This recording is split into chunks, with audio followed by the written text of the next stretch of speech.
Asia কাপের জন্য ২৫ সদস্যের প্রাথমিক দল ঘোষণা করেছে বিসিবি।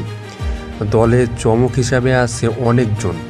তো প্রাথমিক দলে কে কে আছে তা জেনে নেওয়ার আগে চলুন দেখে নেওয়া যাক আসলে চমক হিসাবে কে কে আছে। তো চমক হিসাবে এখানে আছে মোহাম্মদ নাঈম শেখ, তিনি কিন্তু প্রাথমিক দলে ঢুকে পড়ছে। এছাড়াও চমক হিসাবে আরও একজন আছে সৌম্য সরকার, তিনিও কিন্তু প্রাথমিক দলে আছে। এছাড়াও আছে পেসার খালেদ আহমেদ, যে হচ্ছে জিএসএল টি-20 পারফরমেন্স করছে, তো তাকেও প্রাথমিক দলে রাখা হয়েছে। এছাড়াও আছে wicket keeper batsman Nurul Hasan Sohan, তিনিও কিন্তু 16 সদস্যের দলে আছে। এছাড়াও আছে মাহিদুল ইসলাম অঙ্কন, তিনি আছে। এছাড়াও আছে সাইফ হাসান এবং চমক হিসেবে আছে নাজমুল হোসেন শান্ত। লাস্ট দুইটা সিরিজে কিন্তু নাজমুল হোসেন শান্ত দলে ছিল না, তো তাকে কিন্তু প্রাথমিক দলে রাখা হয়েছে। তো এই কজন কিন্তু প্রাথমিক দলে আছে। এছাড়াও বাকি সদস্য কারা আছে আপনারা দেখতেই পাচ্ছেন। ক্যাপ্টেন লিটন কুমার দাস আছে, তানজিদ হাসান, তামিম হাসান, নাঈম শেখ আছে, সৌম্য সরকার, পারভেজ হোসেন ইমন, তৌহিদ হৃদয়, জাকের আলী অনিক, মেহেদি হাসান মিরাজ, শামীম হোসেন পাটোয়ারি, নাজমুল হোসেন শান্ত, রিশাদ হোসেন, শেখ মাহেদি হাসান, তানভীর ইসলাম, নাসুম আহমেদ, হাসান মাহমুদ, তাসকিন আহমেদ, তানজিম হাসান সাকিব, সাইফুদ্দিন, নাহিদ রানা, মুস্তাফিজুর রহমান, শরীফুল ইসলাম, খালেদ আহমেদ, নুরুল হাসান সোহান, মাহিদুল ইসলাম অঙ্কন এবং সাইফ হাসান। তো এই হলো 25 সদস্যের দল। তো এই 25 সদস্যের দলে থেকে 10 জন বাদ যাবে। 10 জন বাদ যে 15 সদস্যর মূল দল হবে। 15 সদস্যর দল নেই কিন্তু এশিয়া কাপের বিমান ধরবে বাংলাদেশ দল।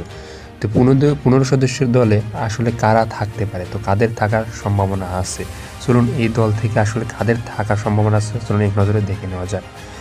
1 নম্বর থাকছেন লিটন কুমার দাস, তিনি অবভিয়াস থাকছেন। 2 নম্বর থাকছেন তানজিদ হাসান তামিম, তিনিও থাকছেন। 3 নম্বরে এখানে হচ্ছে থাকছে পারভেজ হোসেন ইমন। 4 নম্বরে থাকছেন তৌহিদ হৃদয়। 5 নম্বরে থাকছেন জাকির আলী অনিক। 6 নম্বরে থাকছেন শামীম হোসেন পাটোয়ারি। 7 নম্বরে থাকছেন রিশাদ হোসেন। 8 নম্বরে থাকছেন শেখ মাহেদি হাসান। 9 নম্বরে থাকছেন তাসকিন আহমেদ। 10 নম্বরে থাকছেন তানজিদ হাসান সাকিব। 11 নম্বরে থাকছে মোহাম্মদ সাইফুদ্দিন। 12 নম্বরে থাকছে মুস্তাফিজুর রহমান। 13 নম্বরে থাকছে শরীফুল ইসলাম। তো এই 13 নম্বর স্লট কিন্তু কনফার্ম, তারা কিন্তু থাকছেন। আর বাদ বাকি থাকলো 14-15। তো এই 2 জায়গায় কে আসবে, তো এই 2 জায়গার মধ্যে এখানে দেখবে নুরুল হাসান সোহান, তিনি কনফার্ম থাকছেন, যেহেতু তিনি অনেক ভালো ফর্মে আছে। জিএসএল টি-20তেও তিনি ভালো পারফরমেন্স করছে, তিনি কিন্তু অনেক ভালো উইকেট কিপিং করতে পারেন, তো তাকে দলে রাখা হবে। তো 14 নম্বর স্লটও কিন্তু কনফার্ম। তো লাস্টে বাকি থাকে 15 নম্বর। তো এই 15 নম্বর স্লটে কে ঢুকবে, তো এখানে কি একজন পেসার থাকবে নাকি ব্যাটসম্যান থাকবে? যদি এইখানে একজন পেসার থাকে তাহলে এখানে যুদ্ধের সম্বাদ খালেদ আহমেদ থাকতে পারে অথবা হাসান মাহমুদ থাকতে পারে।